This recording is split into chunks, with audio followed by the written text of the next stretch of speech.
Hello, let's make झटपट खमंग खुसखुशीत भाजणी विरहित बनवलेली चकली. ही चकली जेवढ्या झटपट बनली जाते तेवढ्या झटपट संपतेही.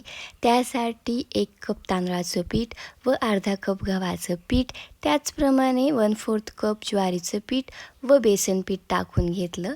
त्यानंतर त्यामध्ये पांढरे तीळ, काळे तीळ, लाल मिर्च पावडर, हळद, धने व जिरे पूड आणि चवीनुसार मीठ ॲड करून हे सर्व व्यवस्थित मिक्स करून घेतलं. त्यानंतर एका कढाईमध्ये 1 कप पाणी ॲड केलं व 2 चमचे लोणी त्यामध्ये टाकून घेतलं आणि तयार केलेलं मिश्रण त्यामध्ये व्यवस्थित मिक्स करून घेतलं व गॅसची फ्लेम बंद करून 5 मिनिटे कवर करून ठेवून दिलं. त्यानंतर ते मिश्रण गरम असते वेळीच थोडंसं पाण्याचा हात घेऊन ते मळून घेतलं. नंतर चकली मेकरला आतल्या साईडने तेल ग्रीस करून घेतलं व मळून घेतलेलं चकली पीठ त्यामध्ये ॲड केलं आणि त्याच्या चकल्या बनवून घेतल्या. मीडियम टू लो फ्लेमवर त्या फ्राय करून घेतल्या.